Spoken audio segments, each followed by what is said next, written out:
California's Attorney General and 15 other states are suing USPS. They allege that the Postal Service plans to buy gas-powered delivery vehicles. They say this violates legal precedent. NTD's David Lam reports. On Thursday, April 28th, California Attorney General Rob Bonta filed a lawsuit against the United States Postal Service. The lawsuit claims that USPS violated legal precedents and failed to consider the environment over its plan to replace 90% of its fleet with fossil fuel-powered vehicles instead of electrical vehicles. USPS said it has thoroughly followed existing regulations. According to the lawsuit, USPS has the largest civilian vehicle fleet in the world, consisting of over 212,000 vehicles, many of which are near the end of their useful lives. Prosecutors say that USPS violated regulations by allegedly signing contracts with a defense contractor 6 months before releasing its draft environmental review. Bonta said, "Once this purchase goes through, we'll be stuck with more than 100,000 new gas-guzzling vehicles on neighborhood streets." Bonta was joined by 15 other attorney generals from different states, including New York, Connecticut, Delaware, and the District of Columbia. In response, USPS said it has conducted a robust and thorough review and fully complied with all of our obligations under environmental law. USPS has said it expects the vehicles to begin appearing on carrier routes in late 2023. The modern vehicles will replace many 30-year-old USPS vehicles that lack airbags, other safety equipment, and even air conditioning. David Lam, NTD News, California. Speaking of fuel in cars, a group of bipartisan state lawmakers is now pushing for a year-long suspension of the state's gas tax. The push comes as an impending summer gas tax increase is just around the corner. A group of Democratic and Republican lawmakers announced on Thursday they're pushing for a year-long suspension of the state's 51-cent gas tax. The group calls itself the Problem Solvers Caucus. They say drivers in California need relief soon, as the annual gas tax increase is scheduled for July 1st. The increase exists to adjust for inflation.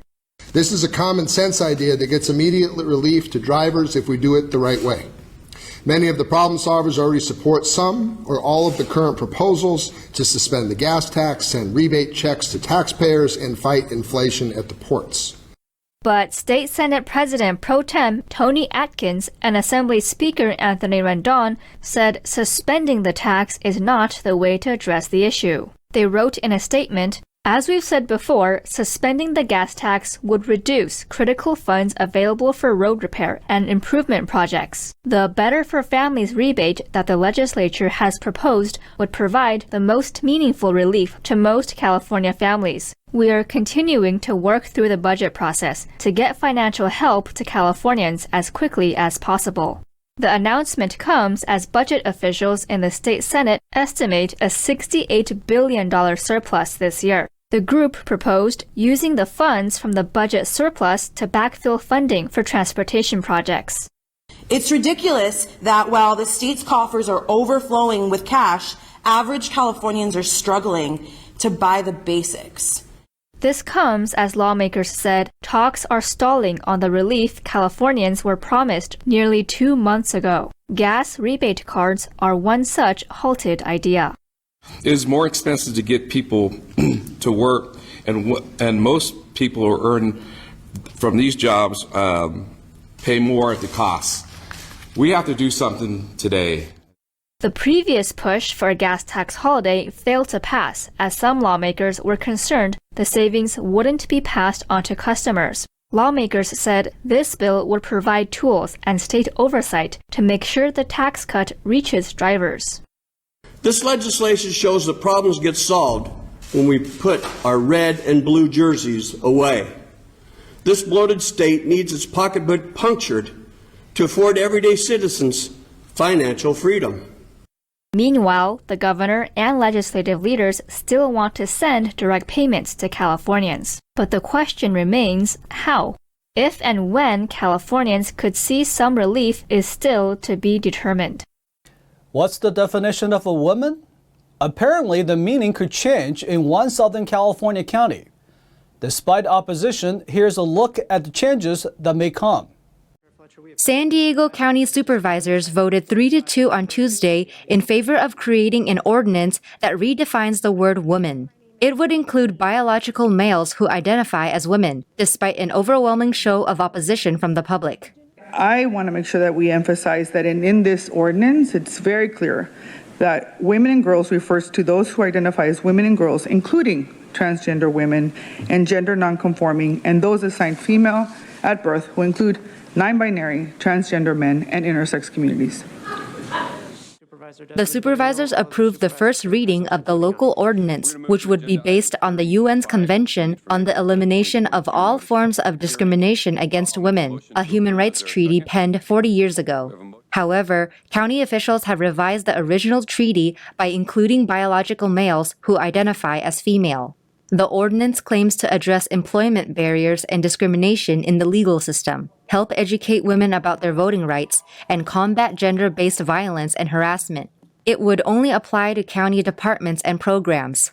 Supervisor Joel Anderson, who voted against the motion, called the ordinance aggressive and said it would move women's equality in the wrong direction. And I'm also worried that in the wrong hands, this may weaponize a subject where we should be coming together, but may used to purge people or to go after folks. During the meeting, 75 San Diego County residents voiced their opinion, primarily against the ordinance.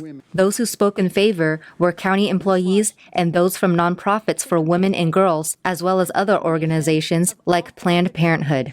County supervisors will take up the issue again next month. Cargo is waiting longer and longer at the Southern California ports of Los Angeles and Long Beach. Officials give comments but have not implemented consequences for idling containers.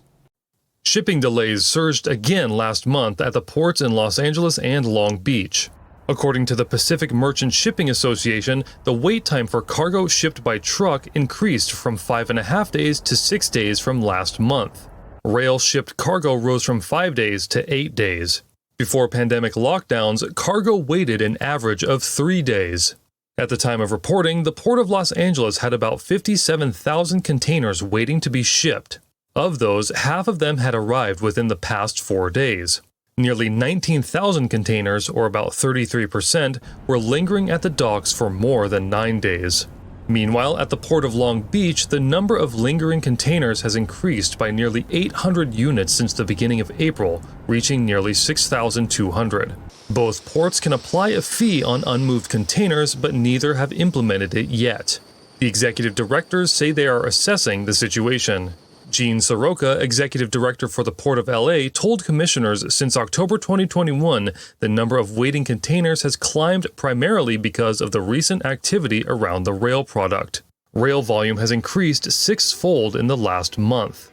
Port of LA spokesman Philip Sanfield told the Epoch Times that they continue to work with public and private stakeholders in the supply chain to minimize dwell times and improve fluidity. We've been following Spirit's growth for almost 2 months now. The young bald eagle has grown significantly and is getting ready to leave the nest in another week or two. Spirit, the bald eaglet, is now 8 weeks old and about the same size as mom and dad. In recent days, its mother, Jackie, and father, Shadow, have been spending more time on the outer branches and away from the nest. They're letting young Spirit learn how to feed itself and grasp food with its own talons. The eagle family lives in a nest about 145 feet above the ground in Southern California's Big Bear Valley. Friends of Big Bear Valley have been live streaming the eagles since before Spirit hatched.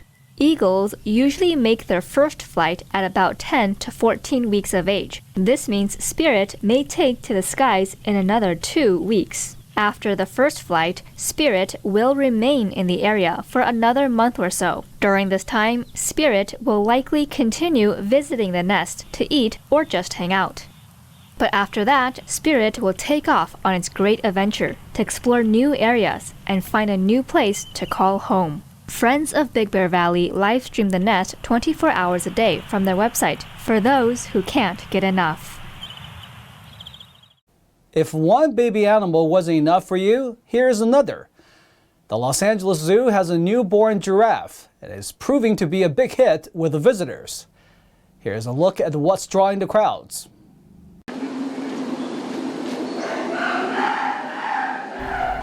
The week-old Maasai calf was unveiled to the public on Thursday. The calf was born on April 8th to 10-year-old parents Zainabu and Philip, who already share one other youngster together. Ended up going into labor on exhibit. So some lucky guest that day got to see her, but then we brought her into the barn where she could have a nice, quiet, comfortable place to give birth. The baby, still unnamed, weighed 172 pounds at birth and measured in at 6 feet and 7 inches tall. It set a record as the largest calf to be born in the zoo's history. He's Philip's 6th offspring and Zainabu's 4th. He's very curious about the zookeepers, myself, and our interaction with his mom and the other giraffes. So he's kind of a little shy right now, but hopefully as he gets older, he'll warm up to us as well, like his parents are. Zainabu carried the calf for 15 months before going into labor, which lasted around 3 hours. Her keepers said she will be ready to reproduce again in around 3 to 6 months. I was surprised. You know, it's delightful. Who doesn't want to have a new baby, right? Yes. No, it's delightful. Who else do you think is in the giraffe family? A papa right there. Uh-huh. And he's tall. Yes. Who else? A mama right there. And I guess that one is a baby. But how does a baby giraffe even climb out of his mom? She comes out of her belly and then she stands up right away. You took a long time to stand up. Yeah. That baby comes out and it's ready to run. I couldn't even run. Nope. When fully grown, the new calf could reach up to 17 feet in height and weigh as much as 2,700 pounds. But before that, he's likely to be moved from his family to start his own.